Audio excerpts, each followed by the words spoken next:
Welcome to Edition with Dad. I'm Mark. And I'm Alexis.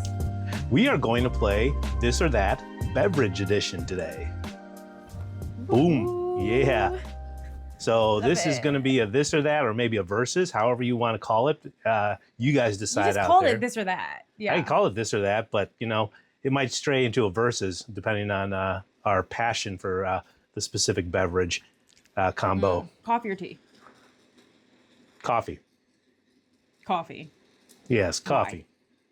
Coffee because I don't know. I've been drinking it for a long time. It's first thing in the morning, kind of is that morning picker up. I don't even know if I would call it a pickup. It's like it's now the morning habit, but I've now started straying into buying, whole bean as not only just plain whole bean. Different styles, Colombian, Arabica. Arabica, yep, Ecuadorian Ethiopia, style, yeah. things like that. Exactly. Because trying different things that almost like wine and whiskey and things. They have their own little subtle nuanced flavors. But then I'm kind of mixing them also with the actual flavored coffees. So you go to the store, you say, oh wow, blueberry mango coffee. I'm like going, okay, cool, got to try that one. But I also still got to mix my dark roast in there because I'm a huge dark roast fan. Really? I didn't know that. Yeah. I'll be frank with you. I have no idea whether or not it actually does any pick me up anymore because I've been drinking coffee for so long. I definitely notice when I drink a Starbucks coffee because whatever they do, they makes you feel like that. And you can't do that with tea. I just don't see it. I'm up in the morning. Oh, tea sounds great. No. Coffee just sounds, I don't want to say tougher. No. But no. It's like a big old...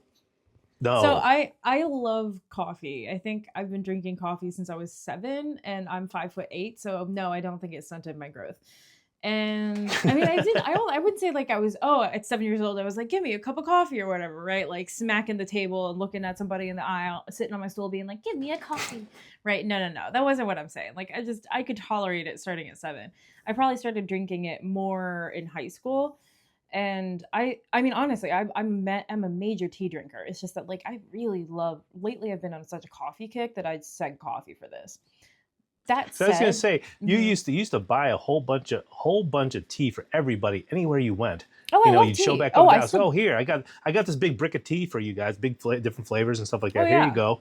Oh, and I'll still do In that. reality, It's just... it wasn't really for us. Be honest. No, it was 100% so that way I could have it when I went to your house. Absolutely. But Exactly. No, I still love tea. I absolutely love tea. But lately, I've just been on such a coffee kick. I just picked coffee.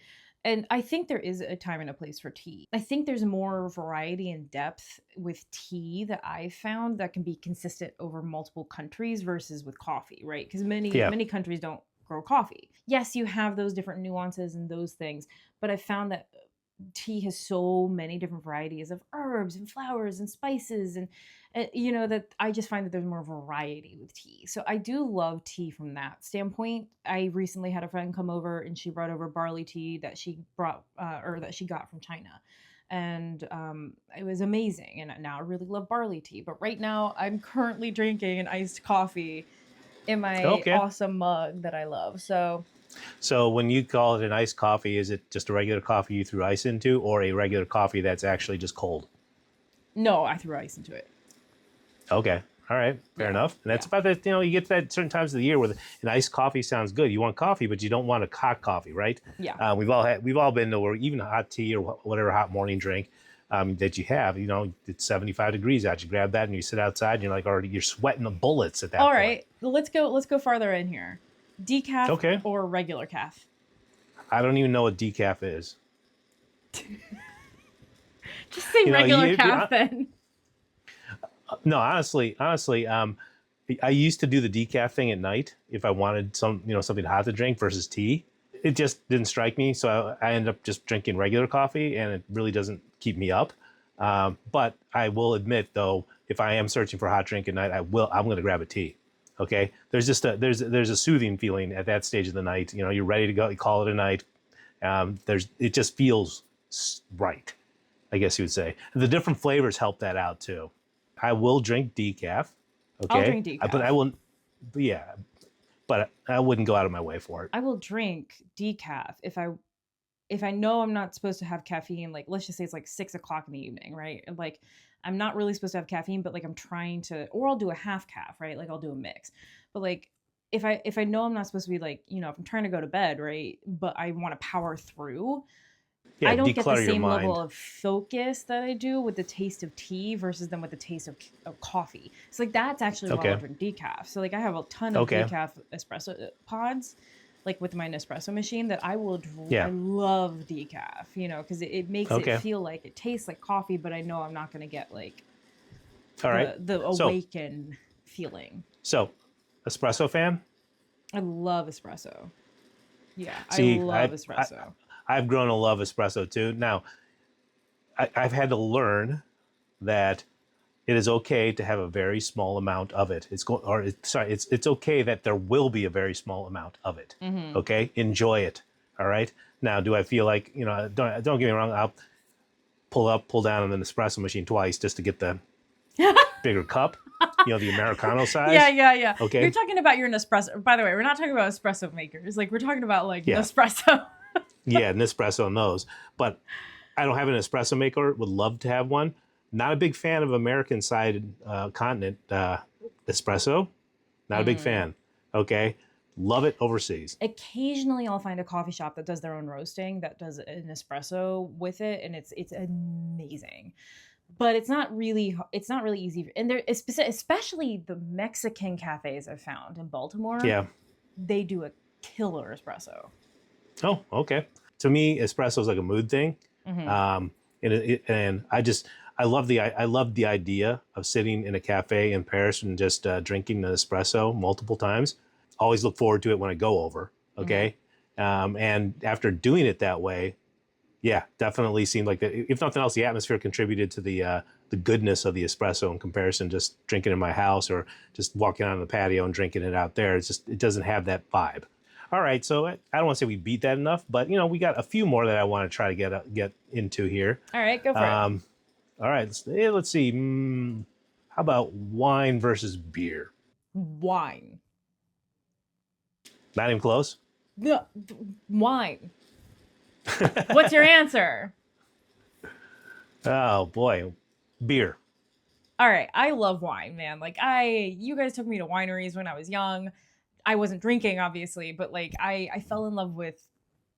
I love how earthy it is. Usually they're on these nice plots of land, like they've got some acreage that you can stroll through the vines. It just feels earthy to me. I love the barrels. I love all this stuff. I frankly love the lifestyle, right? So like I love this feeling of a winery. I love Okay. everything about it. But then I also love wine. Like I just love the art behind it. I'm not saying that there's no art behind beer. There certainly is. Yeah, But I also think that there's just such a, again, it's a different texture. it's different. Right? Yeah, right. Yeah, so I love wine. I love everything for the most part about it. I love all of it. I love how many different regions there are for grape growing, and I love learning about it, and I love the academic side behind it. It's fantastic to me. So that's my super quick answer. Go ahead. What's yours? From beer, definitely. I love beer, but it's definitely different from wine in all the aspects that you talked about. It's industrial.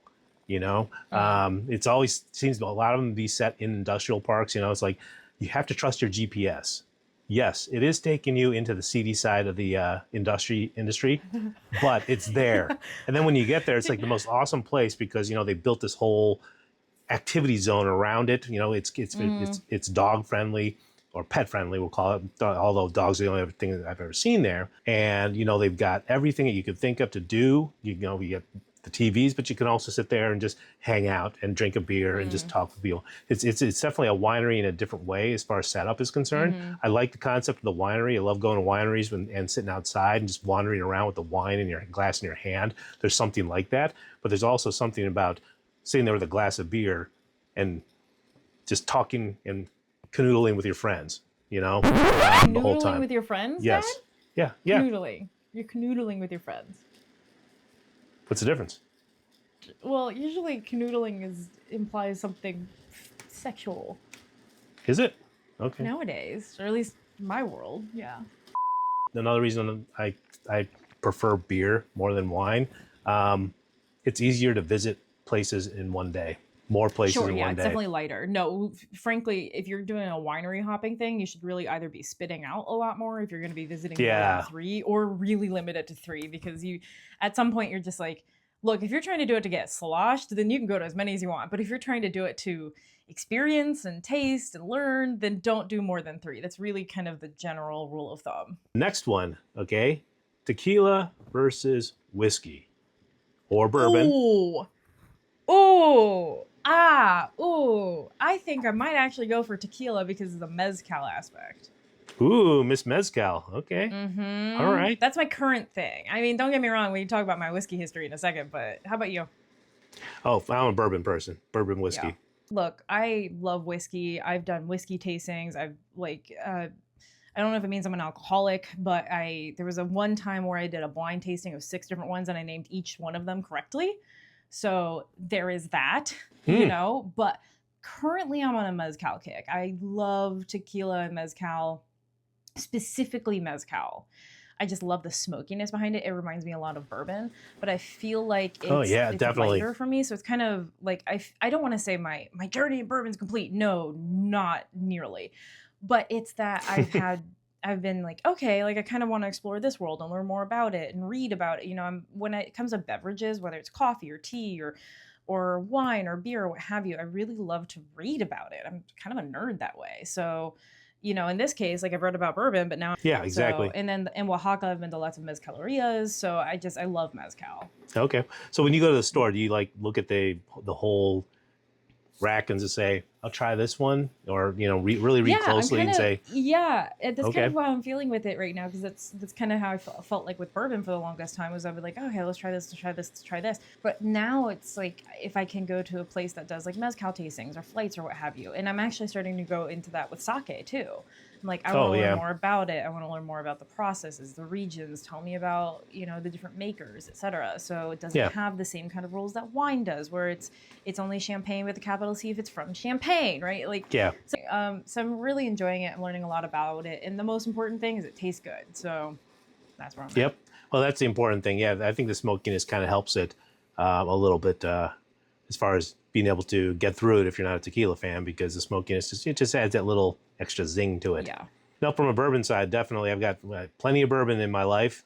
Living here in Kentucky, number one, and number two, just because I've been collecting it before that, all that said and done. We just got in a kick on that one time, just couldn't stop. I like the fireness behind it. The quick, ooh yeah, that you get from a bourbon when you're drinking it. But there's also a lot of complexities behind it that you don't really get. Especially, I've learned that while drinking bourbon straight up is great, I love it neat. Okay, Same. that's what I'll take it as. Combine it also with some foods is very interesting experience. Just like anything else, you really should try things out with food sometimes. It's great. I think it's great because you get so many different subtle flavors out of the bourbons that you don't think you would get or ever taste because you're just drinking it straight up. All right, I got one for you. So Coke or ginger ale? Coke or ginger ale. Usually that's a part of each other. Oh, well, okay, I meant the sodas, like a Coca-Cola or ginger ale. Ginger ale. Ginger ale, yeah. There's something about, especially like if you get like a local made ginger ale or something like that. Oh, it just smacks. Like it's Yep. Yeah. that Yeah. Different proper tastes ginger. there. Oh, yeah. Yep. I used to drink Coke heavily. I've actually switched more over to Pepsi if I want a product. But I found that that's like more the sugary hit that you want, whereas ginger ale is more the everyday. Okay, I could just keep sipping on that all day long. Not to mention, again, the drunkard that in me. I mix that with gin. Fair enough. Yeah, fair enough. Yeah, gin and ginger. Yeah. Gin or whatever or whatever bottom barrel bourbon that I need to mix. Sure. Yeah. See, it's funny because I don't actually like mixing with Bottom shelf, sodas. not barrel. Yeah, no, I got you. I don't actually like mixing drinks with sodas. I've never been a big mixed with soda drinker unless it's like a Okay. ginger beer, right? And usually ginger Oh, yeah. beers are non-alcoholic, except unless when they are, in which case it's even better. Yeah. But yeah, no, I don't know. It's just like usually it's too sweet for me. What's so funny is I usually don't lean towards the super sweet, sugary drinks, period. I would rather get my sugar through baked goods. I love cake, Yeah. cookies, ice cream, that sort of thing. No, even But when like sugary drinks, Even when Can you you were not do it? even when you were younger, you did not gravitate toward those as much. I don't go out of my way to find a sale on them anymore like I used to. You mean Used to, sodas? stack up. Yeah, I used to stack up, cases. Do you think that has something to do with both of us really leaning into the whole the seltzer water thing, the seltzer water trend? Nah, for me, Yeah. no. Yeah. It's more just like, I want to make sure I have more water in my life, I guess you would say, versus sugars. Yeah. But I will have a flavored water. Yeah. Okay. I'll put my own sugar packet into it. So, it's kind of lowered that bar for me as far as getting soda water and the cornstarch and the syrup in there. Sure. Yeah. Yeah. No, I But love. ginger ale is a good fit for me at this stage of my life. Yeah. It seems like. Sure. Mixers, it's good for, usually it does pretty Exactly. well with the whole like, oh, I'm feeling queasy, just saltines and a ginger. Yep. Well, I wonder where that came from, saltines and a ginger. I have no idea. Yeah. Why do I feel like that's just some witch doctory of some sort? Yeah, dude, I have no idea. Apple juice or orange juice? Orange juice. Orange juice, yeah. I just look. I Yep. feel like I love apples, and in fact, where I grew up, right where we grew up, I would go apple picking every year if I could. So I don't know. Part of me, because of that, like I just love eating apples. So I feel like I've always gravitated towards orange juice, especially because I still suck at peeling oranges. I think that's part of it. I just feel like the health benefits of orange juice are there more. I don't know. I just love orange juice. Yeah, I feel the same way. Apple juice, I love it for its sweetness. Okay, orange juice is not as sweet, but I will tell you when I'm traveling and they have free breakfast in the mornings, I'll get down there. First thing I'll do, throw down an apple juice. Okay. Oh, wait, really? I've get thrown that down an orange sweetness. juice. Yeah. Yeah. No, the orange juice is actually for breakfast. The apple juice is the chaser, so to speak, to get me going in the morning. I don't know why. It's that sugar kick. It just, I guess I'm getting the sugar kick along with the health benefits of an apple juice, and then turn around and get the health benefits of an orange juice. I don't know. It just, they both sound good at that time, and that's a combination I've always gone with. But Plus, I love orange apple juice from in some mimosa. sense, yeah, Best thing. yep. I mean, and I'll go kind of more with a cider, a homemade cider. But I also do that. We combine that to make hot drinks and stuff like that too. So that's why I kind of more gravitate toward apple juice for that. But most of the time, I always have orange juice in the refrigerator because, some days I just feel like it. Yeah. Sparkling or still? Sparkling. Water. Sparkling. Oh, see, I'm still. Yeah, no, I mean, don't get me wrong, I do love still water, but like there's a coffee shop I go to in Laurel called Ragamuffins. I love their stuff, but they also have a water dispenser, but they actually have a sparkling water dispenser. Seltzer? Yeah, it's awesome. So I go there all the time. It's my favorite See, thing. I just can't accept. It's difficult for me to accept carbonation in my water. Why? I don't know why, but why? I don't know. It just feels like it bloats me every time I drink it. I mean, that's fair. And it's just a weird taste. It's not I don't know. Water doesn't have taste. I get it. But some waters do based on whatever tap it comes out of. There is a difference between mineral versus seltzer water. Like those are very different things, right? Like mineral waters have the minerals in it, and they do taste more like No, it's not mineral. Definitely, it's just it's like tap versus sparkling water. I'll take tap anytime, but sparkling water, it's just like I said, just the bubbliness of it is too much. But damn, if they're going to bring a whole bottle to my table, well, I better help finish that thing off. So I'm not saying I won't drink it. It's just I'll be sipping at it. I won't be guzzling it like I do regular water. Fair enough. Well, this has been really fun. I like this. I think we need to do more of these this or that episodes. I think they'll be fun. Yeah. Yep. Absolutely. And if anybody has any thoughts about this or that episode, by all means, pop it in. Please, that'll be super fun. Well, anyway, thank you so much for joining us. Let us know what your this or that's are in the comments, and we'll see you guys next time. All right. Bye, everybody.